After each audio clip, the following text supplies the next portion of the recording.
C'est la guerre des adorateurs. Adore maintenant avec moi. Comme ancien Cocotte avait dit, il y a que deux positions pour adorer.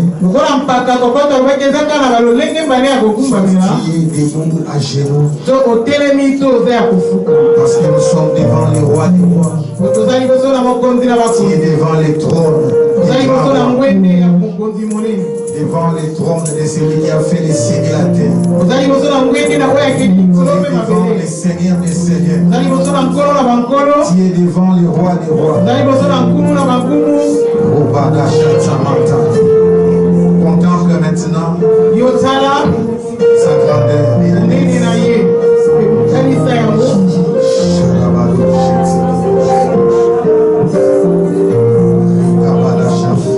Élevons-nous, roi, je t'attends, alors.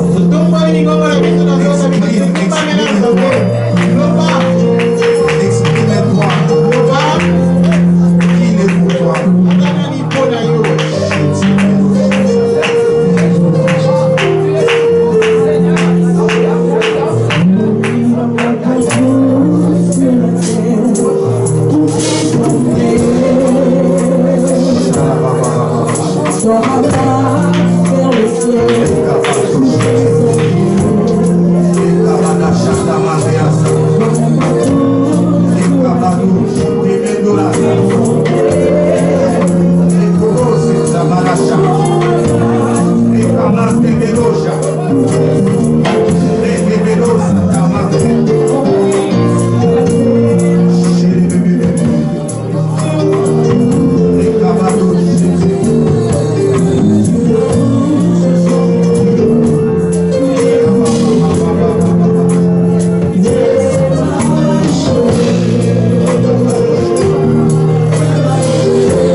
Amen. Amen. Que Dieu te bénisse. Nous pouvons nous rasseoir. Alléluia. Amen. Tu peux te rasseoir là où tu es. Que Dieu te bénisse. La personne qui est à ta droite, qui est à ta gauche. Tu me dis que Dieu te bénisse. Amen. Amen.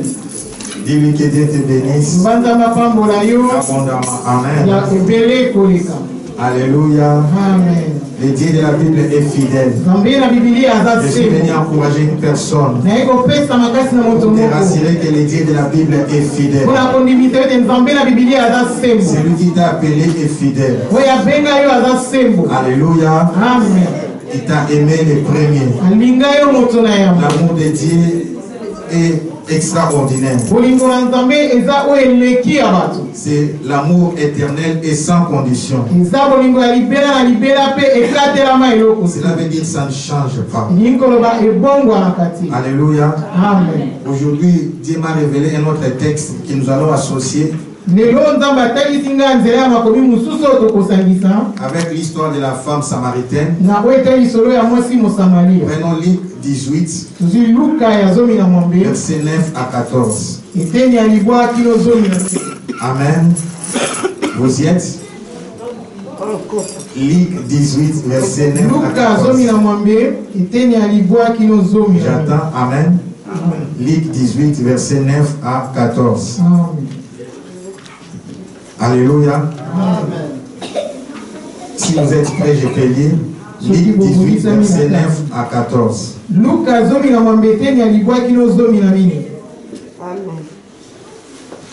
Alléluia. Je lis. Il dit encore cette parabole en vue de certaines personnes se persuadant qu'elles étaient justes et ne faisant aucun cas des autres. Écoutez ce que Jésus dit. Des hommes montèrent au temple pour prier. L'un d'eux était un pharisien et l'autre publicain. Le pharisien debout priait ainsi en lui-même. Oh Dieu, je te rends grâce de ce que je ne suis pas comme les restes des hommes qui sont injustes, adultères ou même comme ces publicains. Alléluia. Amen. Est-ce que vous avez remarqué ça? Amen. Amen. Il était en train de prier, mais il fait mention aux publicains qui étaient à côté de lui. Alléluia. Amen. Je ne sais pas comment les appeler à l'égard les publicains. Amen. Merci maman ancienne. Je disais, ceux qui font payer les impôts, ils étaient beaucoup dans les magouilles. Amen. Vous comprenez même dans nos jours, pardon. Quand quelqu'un a des problèmes avec l'État pour payer les impôts, ces gens-là peuvent toujours soutirer quelque chose ou demander comme excédent pour en bénéficier. Mais ce qui est étonnant, lui, il fait mention aussi à ses publicains. Alors que prier, c'est un problème d'intimité. Je vais expliquer. Alléluia. Prier, c'est un problème d'intimité personnelle. Alors, il dit, je répète cette partie. Je te rends grâce de ce que je ne suis pas comme les restes des hommes. D'abord, il dit les restes des hommes. Ils sont ravisseurs, injustes, adultères ou même comme ces publicains. Il dit, je gêne 2 fois la semaine. Je donne la dîme de tout mes revenus. Alléluia. Point. Alors la Bible dit les publicains se tenant à distance. À distance par rapport à l'autel. Alléluia. Donc il ne se considérait pas digne de s'approcher devant la présence de Dieu. Alléluia. La Bible dit n'osez même pas lever les yeux au ciel. Mais il s'est frappé la poitrine en disant oh Dieu, sois apaisé envers moi. Je suis un pécheur. Écoutez, sa prière s'arrête là. La Bible dit, je vous l'ai dit, c'est Jésus qui parle, celui-ci descendit dans sa maison justifié. Non, descendit, donc il est rentré dans sa maison. Non, Dieu l'a justifié. C'est pas lui-même, maman ancienne, c'est Dieu qui l'a justifié. Merci, plutôt que l'autre. Car quiconque s'élèvera sera abaissé, et celui qui s'abaisse sera élevé. Alléluia. Amen. Prenons maintenant Jean chapitre 1 verset 14. Nous allons comprendre l'histoire. Amen. Alléluia. Amen. Jean chapitre 1 verset 14. Vous allez remarquer dans la Bible, c'est compliqué. C'est comme si Jésus s'intéressait plus aux pécheurs qu'aux justes. En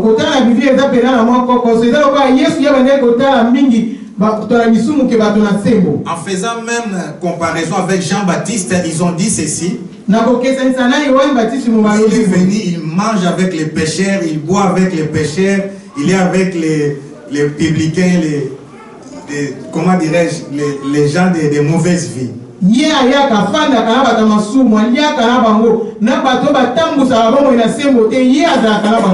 Écoutez maintenant ce que Jean dit de Jésus. Jean était le plus jeune de tous les disciples. Et il était aussi cousin à Jésus. Vous savez cela? Il est l'un des fils de Zébédée, Jean et Jacques. Écoutez maintenant, Jésus parle. Non, c'est Jean qui parle par rapport à la mission de Jésus. Il est dit, et la parole a été faite chair. Et elle a habité parmi nous. Écoutez mes bien-aimés, pleine de grâce et de vérité.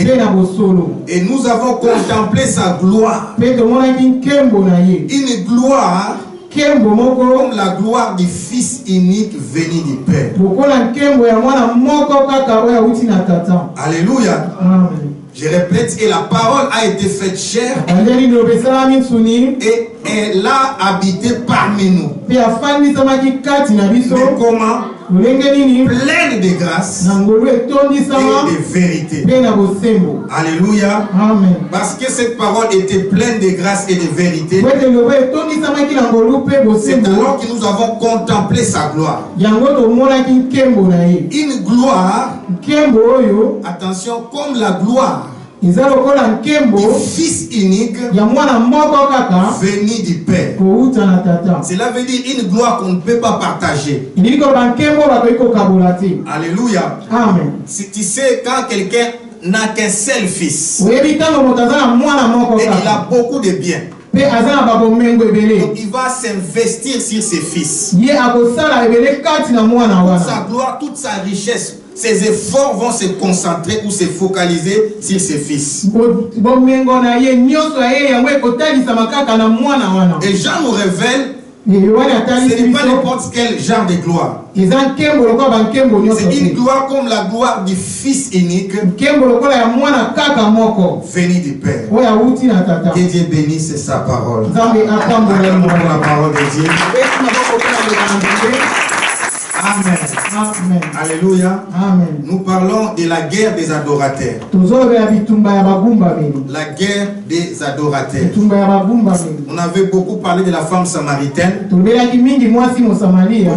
j'aimerais bien expliquer pour que vous puissiez comprendre pourquoi Jésus s'est approché devant cette femme. Alors j'avais dit ceci, le premier point. Dans la guerre des adorateurs, nous parlons des hôtels. Le mercredi, j'avais parlé pourquoi bâtir un hôtel.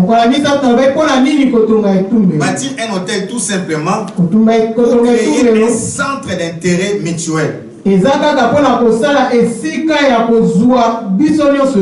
c'est point A. Point B, c'est pour conclure une alliance solide. Alléluia. Amen. Cela veut dire dans tout ce que nous faisons, il faut qu'il y ait alliance avec Dieu. Et dans chaque alliance, chaque partie doit avoir des droits. Donc, si tu veux que Dieu puisse se manifester dans ta vie, tu dois créer un centre d'intérêt. Vous savez, la prière de Jacob était celle-ci à Bethel. Quand il a compris que c'est ici la maison de Dieu. Le vendredi, j'avais expliqué que c'est même Abraham qui avait bâti cet hôtel. Alors Jacob a fait quelque chose. Il a dit, si tu me bénis, quand je vais partir, je te donnerai la dîme de tous mes biens. Il associe Dieu. Alléluia. Donc quand on bâtit l'hôtel, dans cette alliance, je vous dis déjà, Dieu est toujours fidèle. Alléluia. Dieu demeurera toujours fidèle. Tu dois mettre les intérêts de Dieu dans ce que tu fais. Quelqu'un me comprend. Pour que Dieu puisse faire l'alliance avec toi, tu dois mettre l'intérêt de Dieu. Point B, pour que l'alliance soit solide. Alléluia. Tu dois te préoccuper des intérêts de Dieu. Alléluia. Donc là, c'est pourquoi bâtir un hôtel. Point A, c'est pour créer un centre d'intérêt mutuel. Pour une alliance solide. Je suis en train de récapituler. Le deuxième point pour vendredi, parce qu'on n'avait pas filmé. Comment bâtir l'hôtel. Alléluia. Amen. On bâtit l'hôtel premièrement avec l'offrande, point A, et point B avec des paroles. Cela veut dire avec des décrets. Alors j'avais expliqué ceci le vendredi, c'est important que tu puisses comprendre. Quand on bâtit l'hôtel, tu dois donner l'offrande, mais en déclarant des paroles par rapport à ce que tu veux, ou bien donner les noms à cet hôtel. Vous allez remarquer pour les patriarches, chaque hôtel avait un nom. Avec moi, il n'y a pas d'hôtel sans nom. Alors l'hôtel ne considère pas comme la chair ici que tu vois devant. L'hôtel, c'est le point de contact ou de transfert. Alléluia. Amen. Et quand il y a contact ou transfert ou alliance, comme dans les mariages, il y a échange de paroles. Et on parle de consentement mutuel. Mais maintenant, quand on fait l'alliance, j'avais dit qu'il faut faire attention. Il n'y a pas seulement les humains, il y a aussi les esprits. Alléluia. Amen. Et dans l'alliance avec Dieu, ce sont les anges qui sont là pour prendre ces paroles-là en réalité. Alléluia. Amen. Donc, deuxièmement, j'avais dit comment bâtir un hôtel. Tu mets ton offrande et tu dis ce que tu veux que le Seigneur fasse pour toi. Avant de commencer le message d'aujourd'hui, j'avais donné un point important. Quand on dit hôtel contre hôtel, donc si tu veux combattre l'hôtel de ta famille, tu dois avoir la révélation de tout ce qui a été dit pendant que l'autel de la malédiction, des blocages, des célibats ou des maladies. Oui, parce que dans votre famille, il y a eu un oncle sorcier ou féticheur, je ne sais pas, marabout, rosicrétien, qui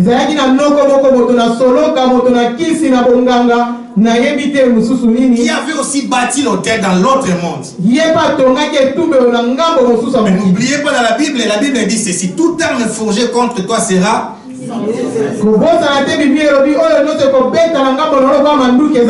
toute parole qui s'élèvera en justice contre toi, tu feras quoi? Tu la condamneras.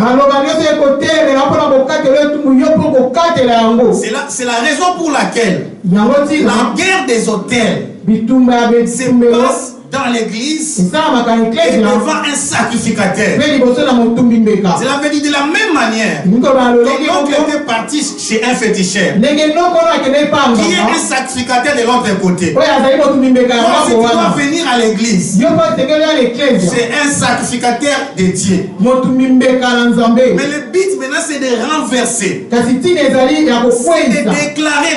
déclarer nul et sans effet toutes les paroles qui ont été déclarées sur votre vie. Alléluia. Quelqu'un est avec moi? Je commence maintenant le message d'aujourd'hui, ça sera court et après on va prier. Amen. Que Dieu vous bénisse. Alors comment entretenir l'autel? Comment entretenir l'autel? Pour entretenir l'autel, la première des choses, tu dois comprendre comment est-ce que cet autel fonctionne. C'est-à-dire nous parlons des de l'alliance. Écoutez, Église de Dieu. La faiblesse de l'Église, je ne parle pas de Mangemo, mais de l'Église corps du Christ. Nous ne comprenons pas comment l'autel de l'Église fonctionne. Veuillez m'excuser, mais c'est fort. J'ai vu même des hommes de Dieu ne pas comprendre comment l'autel fonctionne. Alléluia. Alors, nous revenons maintenant dans l'histoire de la femme samaritaine avant que nous puissions revenir dans Luc. Vous allez remarquer que c'est Jésus qui les approchait souvent. À part l'histoire de la femme de mauvaise vie, qui était venu avec les parfums. Mais que ça soit Zachée. Il y a plusieurs personnes dans la Bible. Jésus les a approchés. Jésus venu te dire, l'autel de Dieu n'est pas l'autel de condamnation. L'autel de Dieu, c'est l'autel de grâce. L'évangile de la Bible n'est pas l'évangile de la condamnation. Je n'attaque personne. Quelqu'un dit moi je suis prophète Jérémie, c'est l'Ancien Testament. Jésus était venu pour les brebis perdues. Un jour j'ai prêché, j'ai dit j'ai dit, est-ce que si tu vas à l'hôpital, tu trouves les malades, tu vas t'inquiéter? Pourquoi? C'est l'hôpital. Pourquoi j'ai pris cet exemple? Vous savez, quand les disciples étaient revenus, ils ont regardé Jésus en train de parler avec la femme samaritaine. Dans leur tête, parce qu'on n'a pas pu ouvrir, Jésus n'a pas révélé. Vous pouvez imaginer les idées qui se sont faites. Qui peut imaginer? Merci, ancien Gisèle. Amen. Certainement. Alléluia. Deuxième idée encore. Qu'est-ce qui peut avoir comme idée? La femme samaritaine avait dit à Jésus, il n'y a rien entre toi et moi. Parce qu'il n'y a pas de relation entre les Juifs et les mais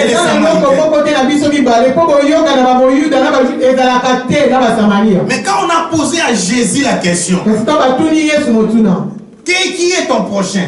On lui avait demandé Quel est le plus grand commandement? Jésus a dit, tu aimeras l'Éternel ton Dieu de tout ton cœur, de toute ton âme et de toute ta force. C'est le premier commandement. Le deuxième commandement, tu aimeras ton prochain comme toi-même. C'est alors qu'on va demander à Jésus qui est ton prochain.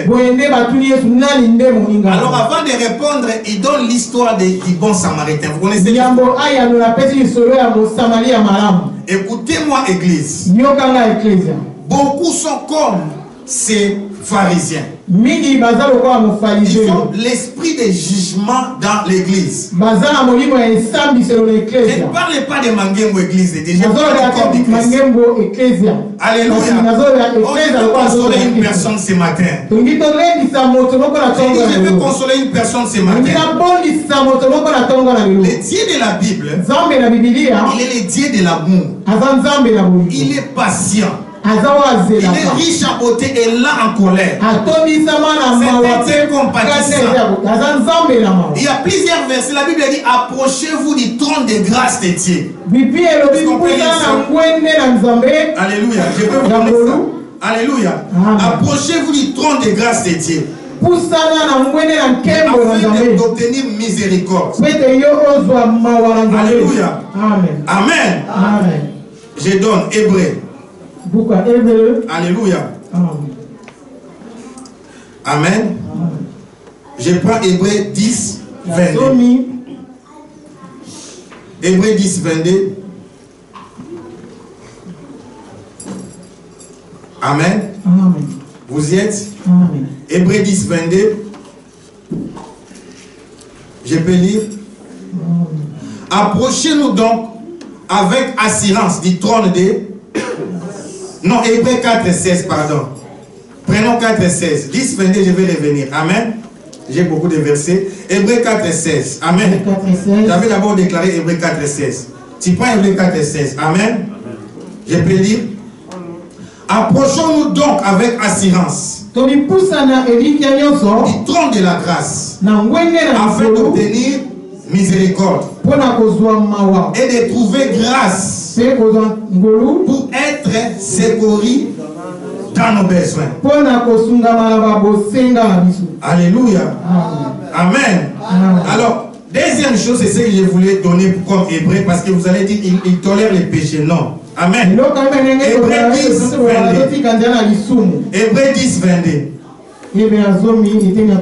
La Bible dit ceci. Approchons-nous avec un cœur sincère, dans la plénitude de la foi, les cœurs purifiés d'une mauvaise conscience et le corps lavé d'une eau pure. Alléluia. Amen. Je reviens pour la femme samaritaine. Ce que Dieu demande pour nous bénir, que nous soyons seulement sincères avec lui. Quand la femme samaritaine a dit à Jésus, donne-moi de cette eau pour que je ne revienne plus, pour puiser encore de l'eau chaque jour. Jésus a dit à la femme samaritaine, appelle-moi ton mari. La femme samaritaine a répondu, je n'ai pas de mari. Jésus lui a dit, tu as dit vrai. Donc cette femme était sincère. Alléluia. Qu'elle était dans la mauvaise vie. Jésus voulait seulement la sincérité de son cœur. Elle n'a pas dit, non, j'ai eu 5 maris. Elle a commencé à condamner chaque mari. Et en disant aussi, l'autre là qui est là, on ne veut pas encore se marier parce que. Écoutez-moi, Église de Dieu. La relation avec Dieu. La relation avec Dieu est une question d'intimité personnelle. Je parle d'intimité personnelle. C'est pourquoi Jésus était resté là. Alléluia. Donc, par l'obéissance aux clauses de l'alliance, Dieu connaît nos faiblesses. Dieu sait que nous sommes des humains. Peuple de Dieu, Ta sainteté ne peut pas te donner accès dans la présence de Dieu. La présence de Dieu ne se trouvait pas dans les lieux saints. Je l'ai déjà prêché, les gens n'ont pas compris. J'avais dit, le sang de Jésus nous donne accès d'entrer dans les lieux saints. Quelqu'un m'attend?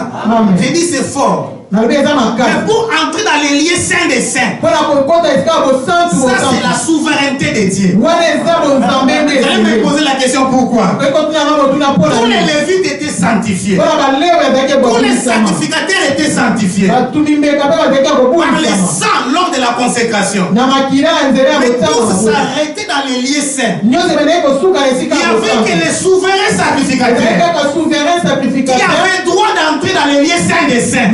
Cela voulait dire que même les sangs de bouc ne purifiaient pas totalement les humains. Alléluia. Amen. Les saints des saints, c'est ce qu'on appelle grâce sur grâce. Amen. Les lieux saints, c'est ce qu'on appelle la grâce. Mais pour arriver dans les lieux saints des saints, il y a besoin de grâce sur grâce. Comment est-ce que je peux expliquer ça? Les lieux saints, c'est la grâce. Mais pour arriver dans les lieux saints des saints, ça demande une grâce sur grâce. C'est une grâce supérieure. Je veux dire à quelqu'un, tous ceux qui se considèrent comme des ayants droit sont des ennemis de Dieu. Dieu aime les gens qui se reconnaissent incapables. C'est ça l'humilité. Dieu élève les gens qui se considèrent comme des pécheurs, comme des faibles. Écoutez-moi, laissez-moi vous dire. C'est pourquoi la Bible dit tous ont péché. Ils sont privés de la gloire de Dieu. Dans Apocalypse 5, la Bible dit Jean a commencé à pleurer.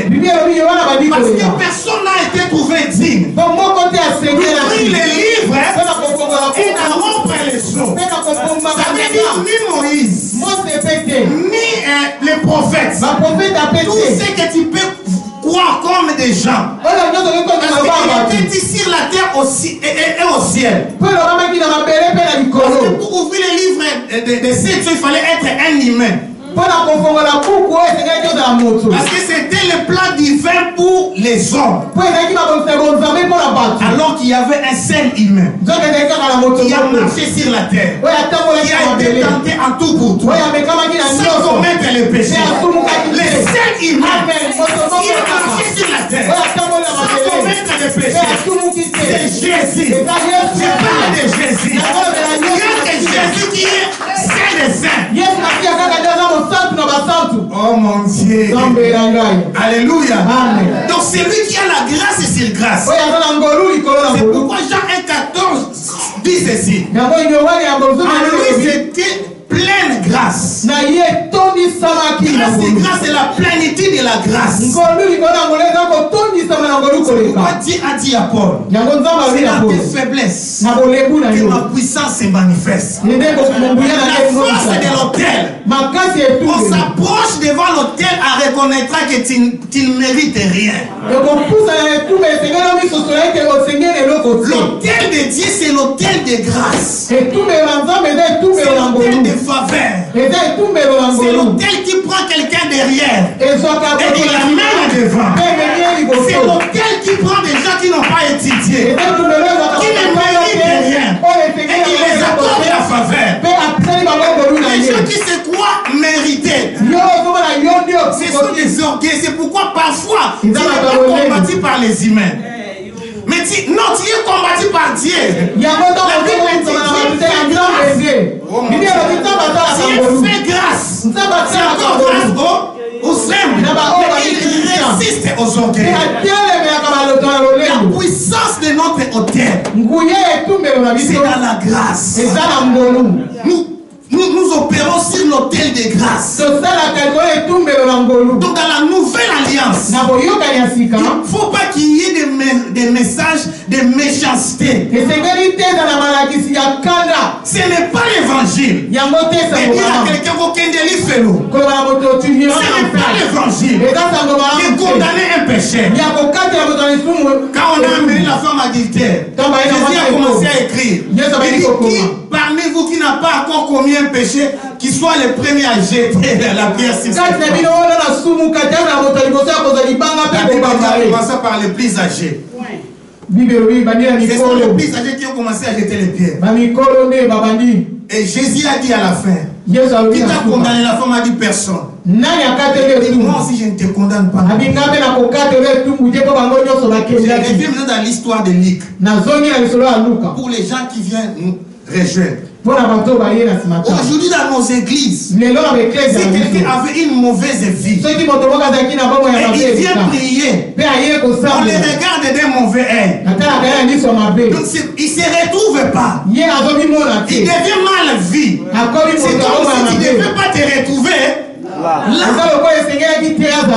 Et si c'était ainsi, vous savez, ici on s'habille bien. Nous au Congo, il y avait le système de mini-jupe, mais nos mamans donnaient à ces filles-là des pannes.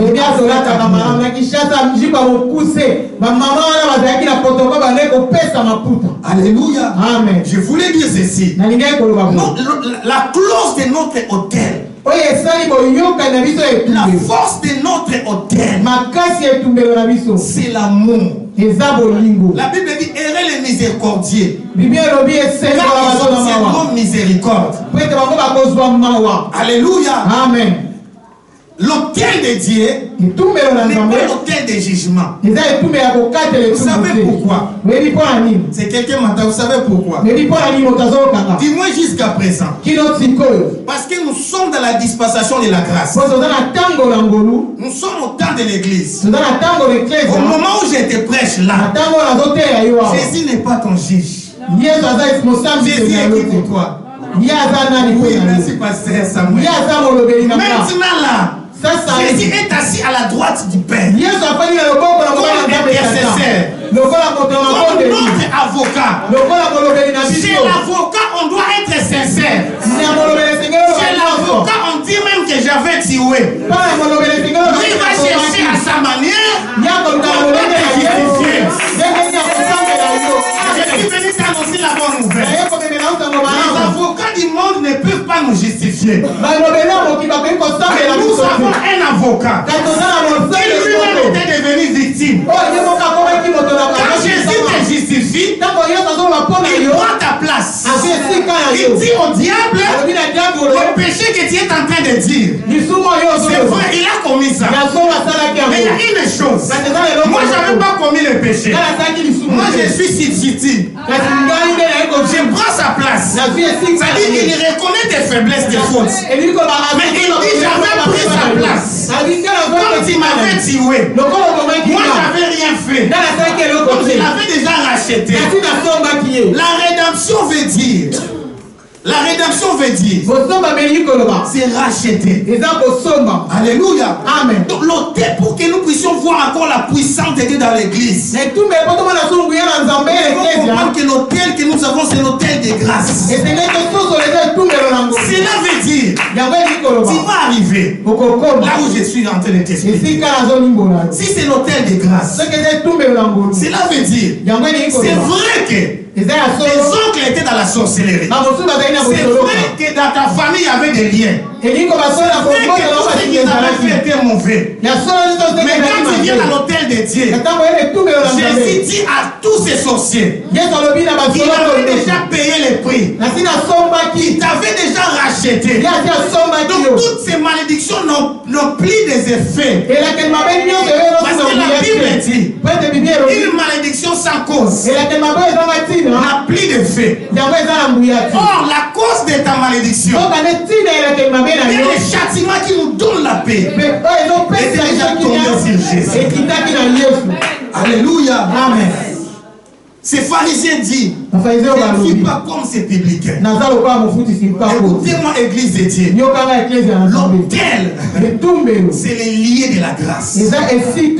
C'est les liés de la faveur. C'est les liés de la miséricorde. L'église, ce n'est pas les liés du jugement.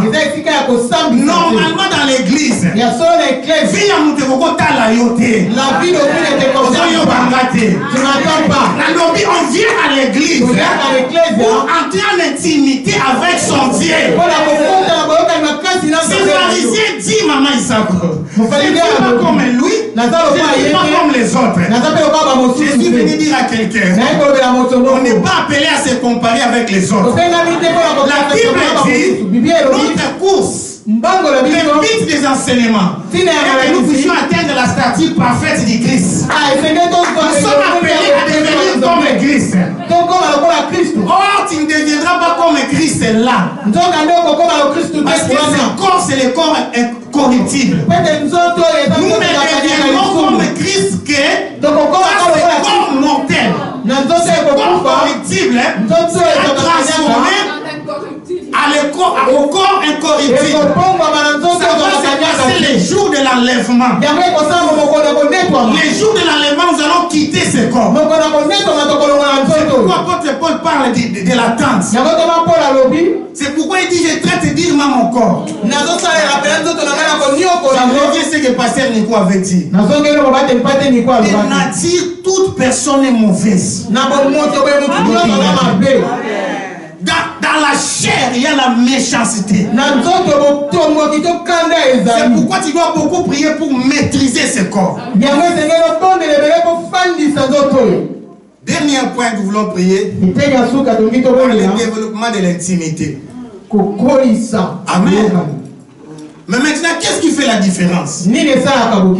Cette femme, quand elle a compris, la femme samaritaine, que Jésus était le Messie, la Bible dit elle va laisser sa criche. Elle va partir 1500 mètres, ça fait 1,5 km. Elle va revenir avec les gens de la ville. Écoutez-moi, ils vont retenir Jésus et ses disciples pendant 2 jours. J'aimerais dire quelque chose. Amen.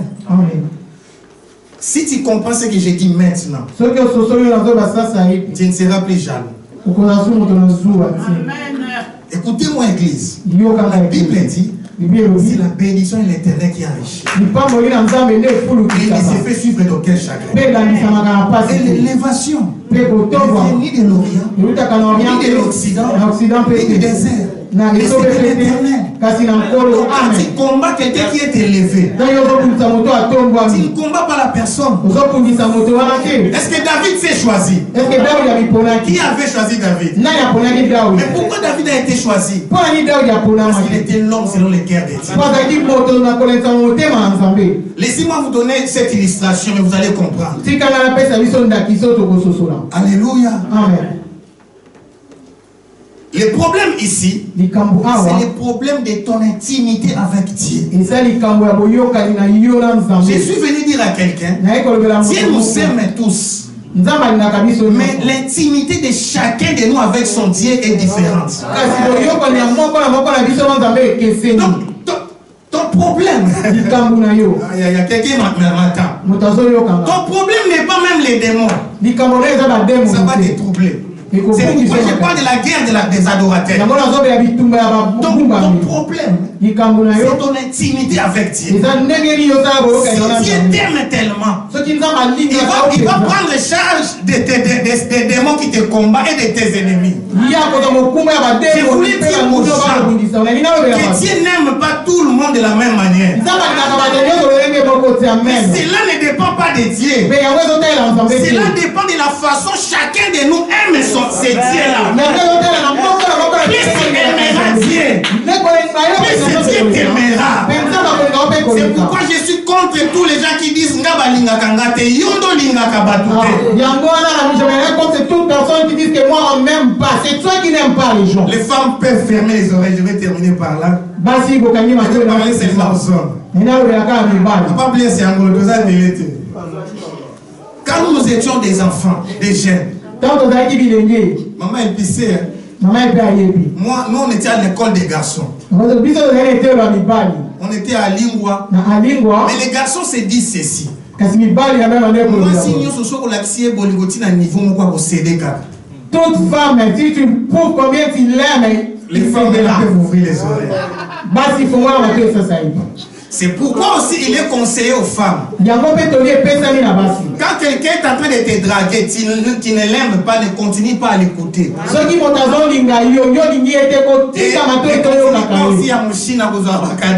continue pas non plus à prendre ses cadeaux. Plus tu écoutes, plus tu prends. Et je te révèle, ça c'est la faiblesse de Dieu. Dieu est faible dans l'adoration. Plus il adore, plus il adore, la promesse est là qui tient la projet. La promesse. Quand tu parles à quelqu'un, que Dieu s'élève un jour et dise à Michael, et dis aussi à Gabriel, qui a vu maman Jackie accompagner mon visage. Elle m'a tellement adoré que je suis dépassé. Oh mon Dieu. Vous savez l'histoire pour la première fois quand un païen avait reçu l'onction. C'est pourquoi je viens booster ta tête. Quand la grâce est supérieure, ancien LP, oui, papa. Le principe de l'église est Koyaka. Le principe de l'église est Dieu peut prendre quelqu'un sans l'enseignement, t'as commis si est pasteur. Dieu peut prendre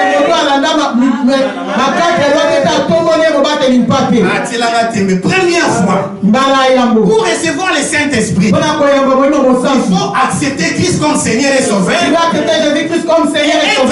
Baptisé. Mais quand Pierre était la grâce, il voit la vision. On lui présente des animaux impurs. C'est ça le jugement des pasteurs d'aujourd'hui. Si tu ne peux pas manger de tels aliments, c'est-à-dire, ça c'est la grâce et grâce. Ne déclarez pas impur, c'est que moi j'ai déclaré pire. Il y a des gens qui ont la grâce supérieure. Si tu la juger ou les juger du matin soir, si les considèrent pire. Quand Pierre arrive chez Corneille, la Bible dit qu'il exhortait seulement. Toute la maison, ils étaient remplis du Saint-Esprit. Qu'est-ce qui a fait ça? C'est l'offrande. Ce sont les offrandes de Corneille. La vision a commencé, tes aumônes sont montées jusqu'à moi. C'est pourquoi je suis venu te révéler. On ne se combat pas avec les autres.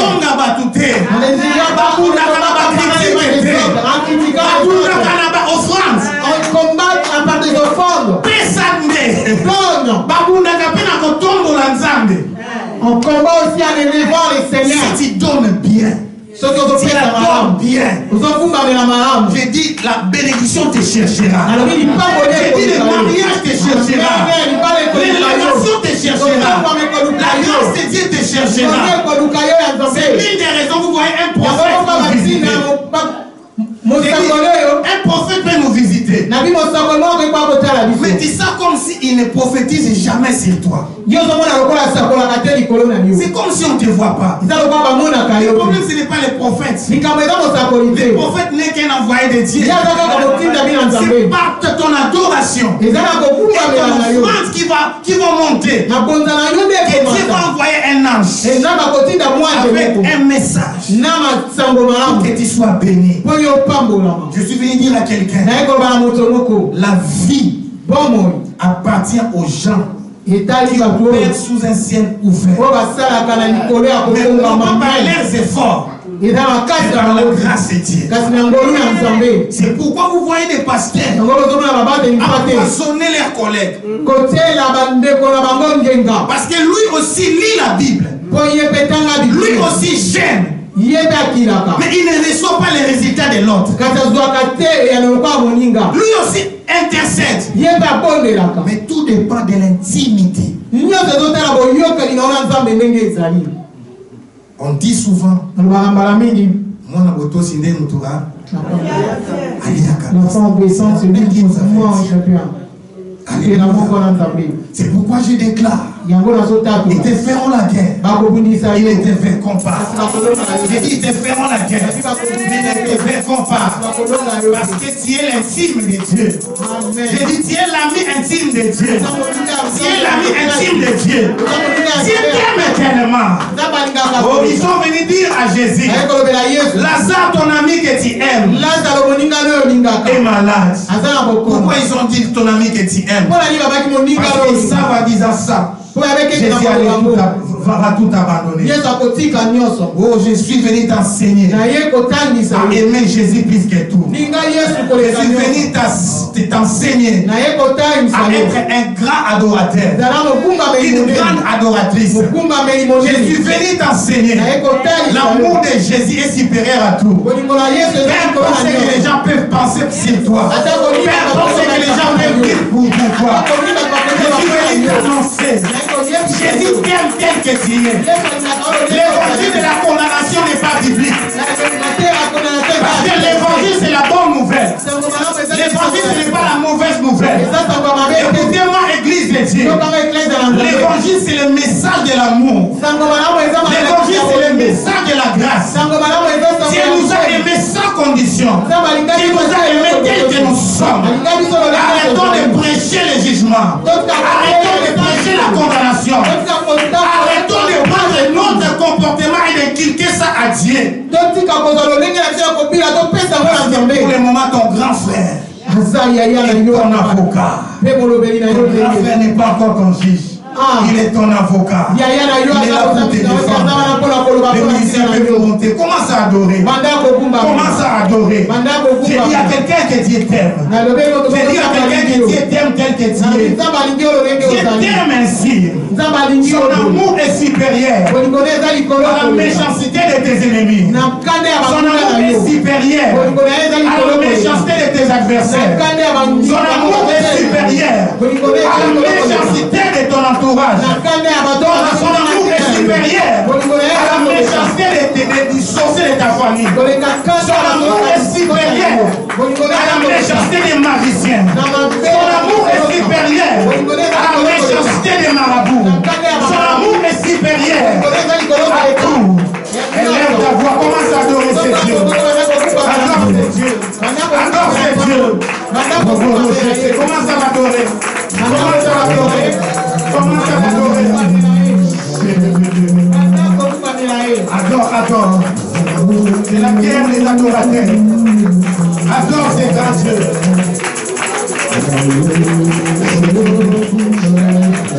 Adore, adore, adore.